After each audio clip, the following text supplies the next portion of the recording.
Republicans condemn Donald Trump for his lewd comments about women. Death toll doubles in Haiti as monster storm pounds America. And Andrew Lang explains why he's the best man to be LegCo president.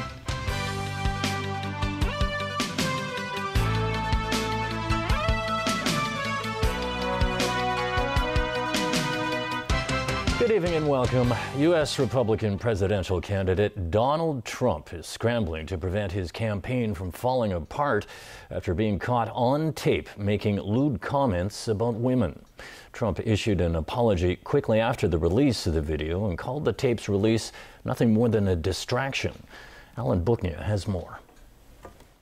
I moved on her, actually. You know, she was down in Palm Beach. I moved on her, and I failed. I'll admit it. Whoa. I did try and she was married.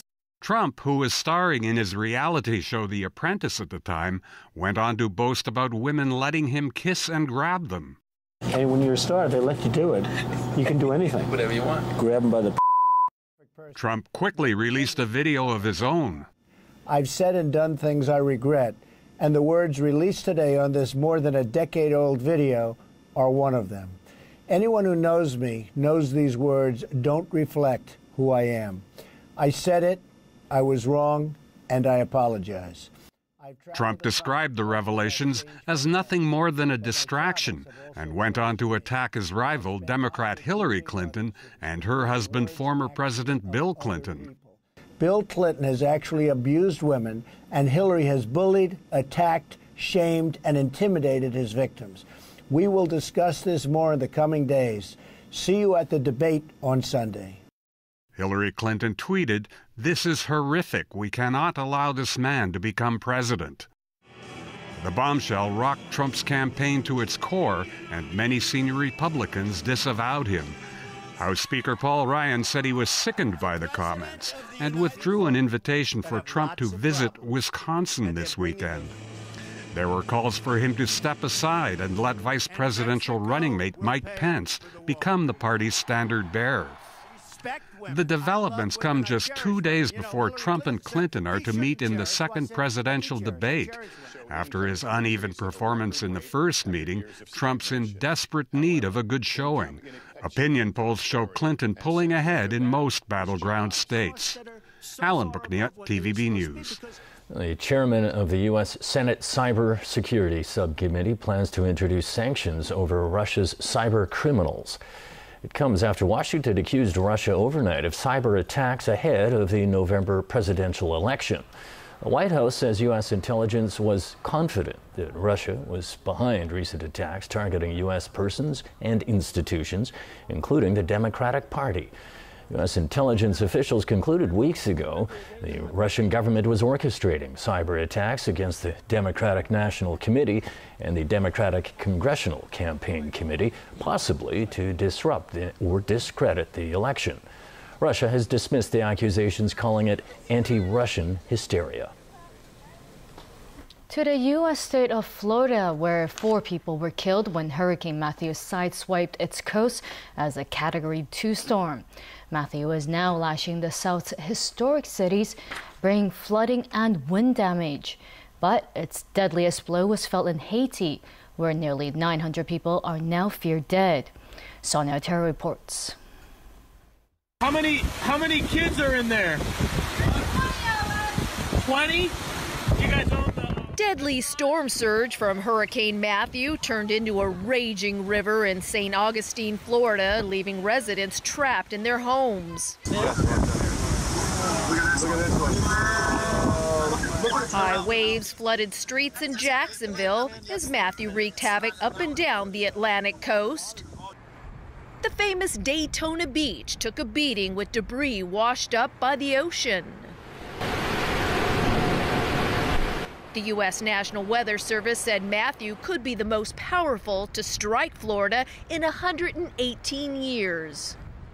Sizing up the damage in Cape Canaveral, experts suspect it will be the second costliest U.S. hurricane on record after Katrina. In Merritt Island, firefighters battled the storm to stop an exploding power line from setting homes on fire. Even though Matthew weakened in strength, it still blasted Georgia's coastline as well as Charleston. Weather experts say the worst has yet to come. It's expected to move just along, potentially even making landfall somewhere along the South Carolina coast sometime during the day tomorrow, and then start moving away later tomorrow night. Survivors of Matthew's devastating wrath in Haiti have begun mourning those killed in a staggering death toll that keeps growing. As you could see, it took away everything. My house is destroyed, everything gone. More than 69,000 Haitians have taken refuge in shelters where supplies are running low. With tens of thousands now homeless and livestock and crops decimated, Haiti's ambassador to the United States pleaded for help. It strongly suggests that they make financial support to local organizations, to local institutions. Haiti's former president, Michel Martelly, is leading efforts to deliver aid to those in desperate need. Sonia Artero, TVB News. 2 suicide bombers blew themselves up in Turkey today after refusing to surrender to police during an operation on the outskirts of the Turkish capital of Ankara. Turkish police say no one was killed or injured. Acting on a tip, police launched an operation to catch a man and a woman who were suspected of planning a suicide car bombing in Ankara. They were hiding inside a hut at a horse farm just outside of the capital. Officials suspect they may have had links to the PKK, or Kurdistan Workers' Party, which has been accused of attacks in the past. U.S. President Barack Obama has formally lifted economic sanctions on the former pariah state of Myanmar. Obama had announced plans to lift the sanctions last month when Myanmar's new civilian leader, Nobel Peace Prize laureate Aung San Suu Kyi, visited the Oval Office. Suu Kyi agreed it was time to remove the sanctions that were hurting the economy. The Southeast Asian nation has pursued political reforms over the last 5 years following decades of oppressive military rule. The U.S. had already eased broad prohibitions on investments and trade, but had retained more targeted restrictions on military-owned companies of the former ruling junta. In local news now, he's tipped to be the next Legislative Council president.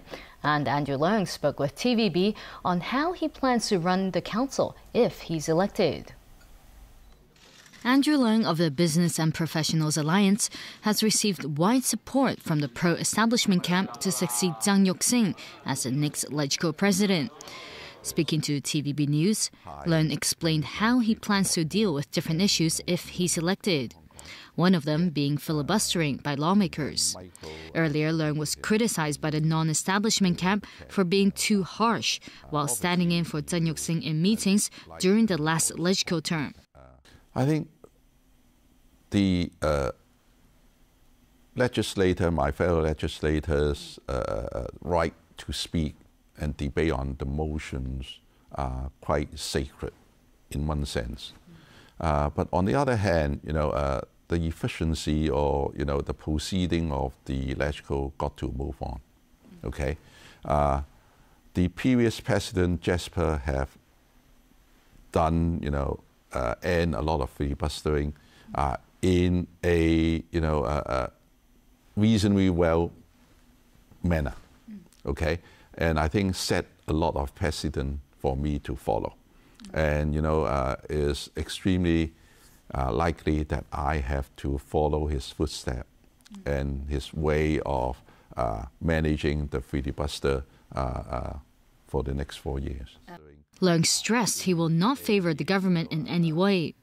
I think the president's job is to look at the legislators' right rather than look at what the government wants. Okay? The government wants is secondary. I will not, end the filibustering because, government wants something. Leung has started to meet with different political parties to garner their support, but has been rejected by some non-establishment parties. But Leung stressed he is not going to give up and will continue to fight for a chance to meet with them.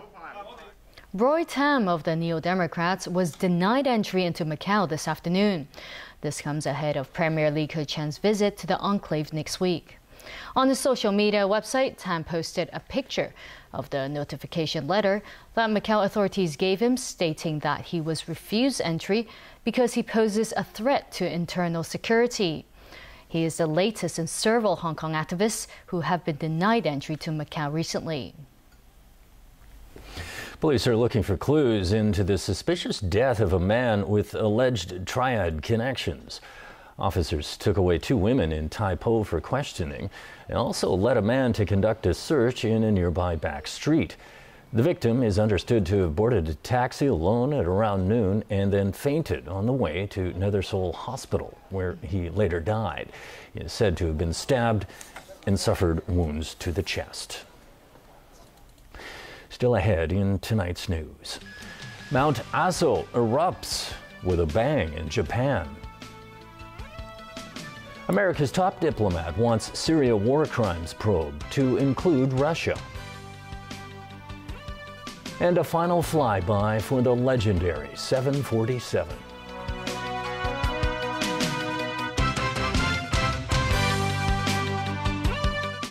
As government and developers vie to revitalize older neighborhoods, an increasing number of grassroots groups gather troops online and conduct a myriad of activities to preserve the historic and distinctive character of their districts. The Pearl Report finds out more.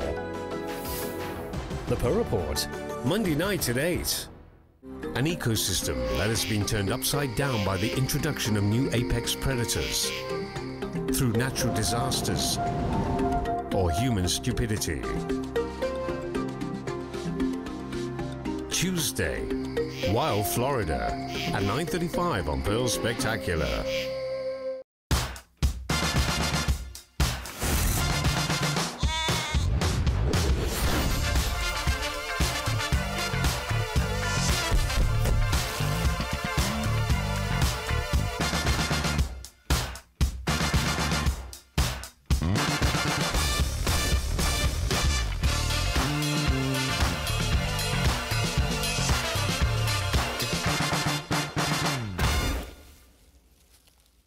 Whatever your reason for flying to Europe,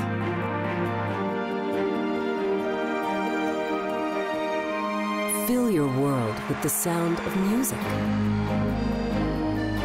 Experience the magic of Paris at night. Fly to Europe with Aeroflot and enjoy the outstanding onboard service. Aeroflot, crossing Eurasia.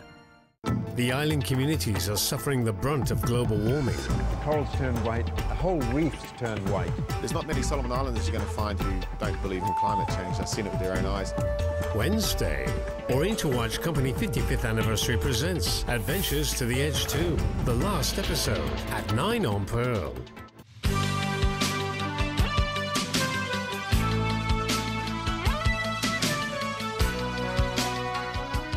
And welcome back. Japan's Mount Aso has rumbled back to life 36 years after it was last heard from. The volcano on Japan's main southern island of Kyushu erupted early this morning, pumping volcanic ash 11 kilometers into the sky. The ash cloud has blanketed much of the region. There are no reports of injuries, but rocks rained down on locals as far as 4 kilometers away. Experts say this is the first explosive eruption at the peak since 1980, and they add more eruptions are possible. Japan is home to more than 100 active volcanoes. The same region suffered 2 major earthquakes earlier this year, which killed 49 people and caused widespread damage. The United States is turning up the volume on calls for Russia and Syria to face a war crimes investigation for attacks on Syrian civilians. Meanwhile, another attempt by the UN Security Council to impose a ceasefire looks certain to fail. The latest verbal offensive against Moscow comes after a Syrian military attack hit a hospital overnight, killing 20 people and wounding 100. Appearing with France's foreign minister, America's top diplomat said Russia and the Syrian regime owe the world more than an explanation. These are acts that beg for an appropriate investigation of war crimes. And those who commit these would and should be held accountable for these actions. This is a targeted strategy to terrorize civilians and to kill anybody and everybody who is in the way of their military objectives. The attack happened outside the capital, Damascus, but both countries are also accused of killing thousands in their assault on Aleppo, Syria's largest city. The UN Security Council will vote on two separate Syria resolutions by France and Russia. The French resolution demands an end to the bombing campaign in Aleppo, which France's foreign minister predicts will be a moment of truth at the Security Council. In the case of Syria, we have now a tragedy, human tragedy. It's not unacceptable for human conscience. We have to do anything to find the solution through a new possibility of negotiation. And we prepared a draft for the Security Council. But Russia maneuvered a last-minute introduction of a resolution of its own that makes no mention of a halt to bombing. Both resolutions are expected to be vetoed, further stoking tensions between Moscow and the West. The U.S. also has little chance of being able to initiate a war crimes probe of either Russia or Syria because of Russia's veto power. But Moscow has indicated it could support a proposal by the UN's Syria envoy. The deal would allow the fighters and their families to be escorted out of the rebel-held eastern part of Aleppo under guarantee of safe passage to other parts of Syria. Well, efforts to save a deal seeking an end to a 50-year conflict in Colombia have been given a major boost after the country's president won the Nobel Peace Prize. President Juan Manuel Santos was awarded the prize yesterday by the Norwegian Nobel Committee. The recognition puts pressure on both conservative critics and leftist rebels to find a way forward after the surprising defeat of the accord in a referendum last week. Santos dedicated the prize to his fellow Colombians, especially the victims of the conflict. He said he would redouble his commitment to end hostilities that have left 220,000 dead and millions of others displaced. Meanwhile, the United Nations has been invited to monitor the ceasefire already in place. Back locally now. Sources say the Housing Authority is poised to upload details about buying a flat under a special subsidized housing purchase scheme. Under the scheme, only public housing tenants or qualified applicants of public rental housing can apply to buy. Caleb Long has the details. The Housing Authority earlier approved the sale of 857 flats at King Tai Court in Sampo Kong.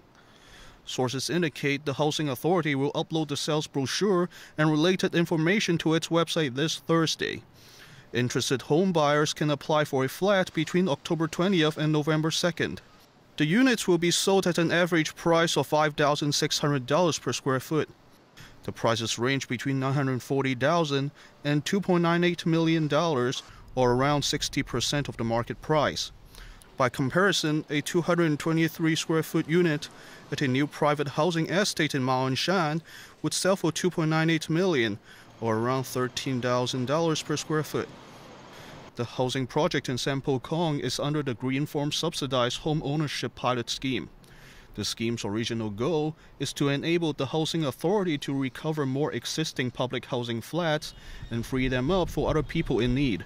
The project is expected to bring in a surplus of $463 million. Chairman of the Authority's Subsidized Housing Committee, Stanley Wong, says the unit shouldn't be sold according to construction costs. He says even though the cost of building these flats are the same, it would be against market principles if homes in different districts are all sold at the same price. Also, there will be a loss of public money if there is no profit to cover the administrative costs during the sale of the flats. The authority will decide in 2018 whether to continue with the scheme. Caleb Leung, TVB News. Part of the Kowloon exit on the Lion Rock Tunnel will be closed to traffic during the 3-day Chungyun holiday weekend because of repairs. The tunnel's fast lane will be closed to traffic for 42 hours, starting from 10 p.m. tonight to 4 p.m. on Monday. The Transport Department has anticipated that Kowloon-bound traffic will become congested during the closure.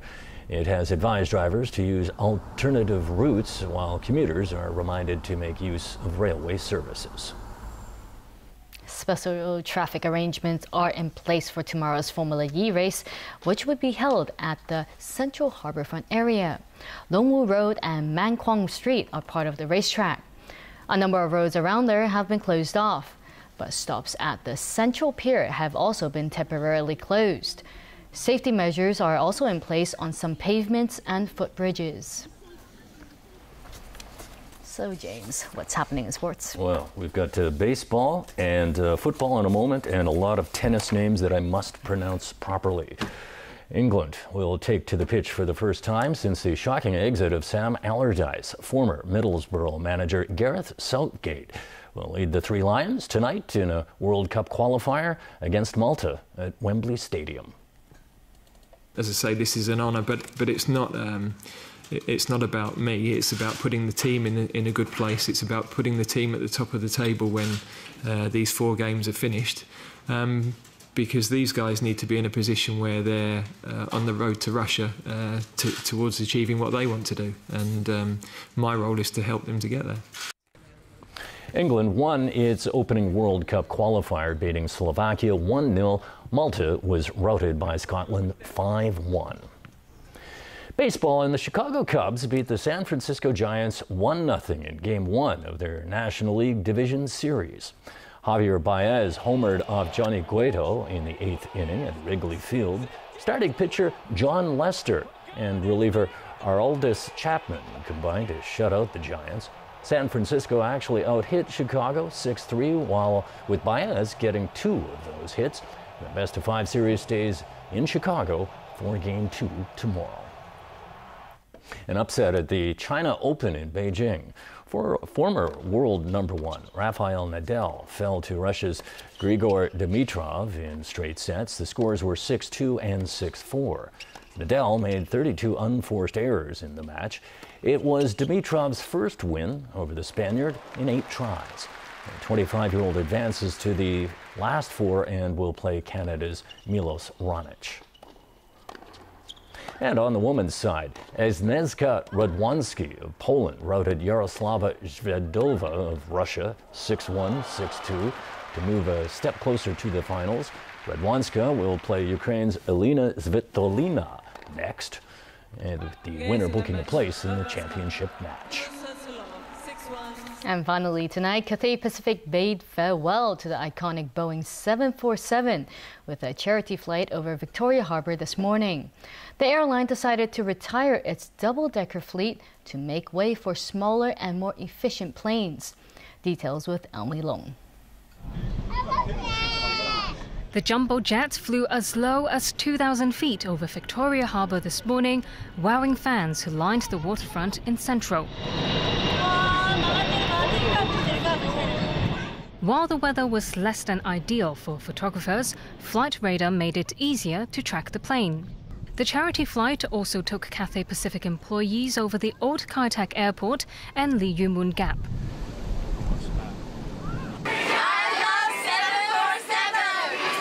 Each passenger had to pay at least $747 for the hour-long journey, and Cathay will donate around $200,000 collected to the Hong Kong Breast Cancer Foundation.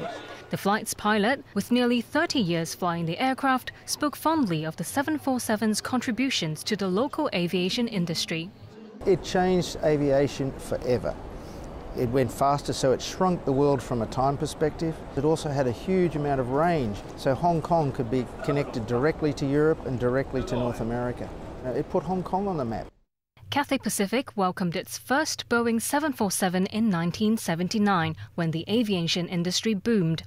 The double-decker plane is also known as Queen of the Skies for its ability to carry more than 350 passengers on a flight. But after nearly 4 decades of service, Cathay Pacific decided to retire its 747 passenger fleet to make way for smaller and more economical jets. Elmi Long, TVB News. And that's the news. Good night.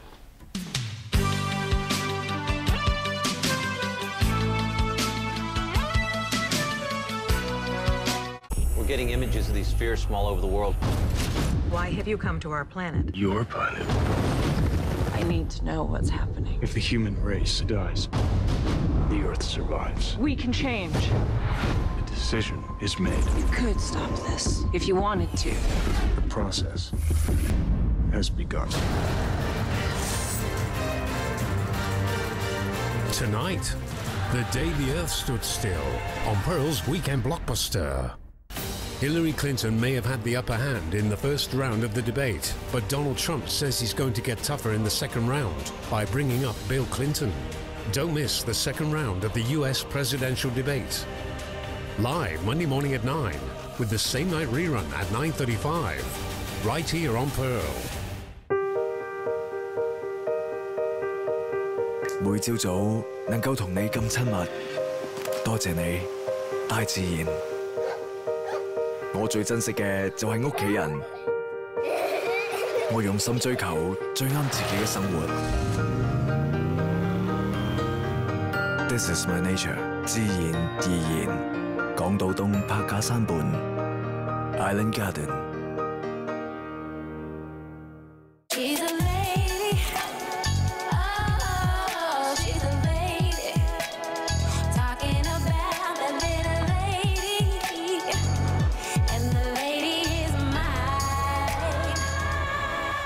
Has Hong Kong lost its creativity? Michael Chugani talks to Create Hong Kong head Jerry Liu on Straight Talk, Tuesday night at 8 on Pearl. Hello everyone, it was mainly cloudy today.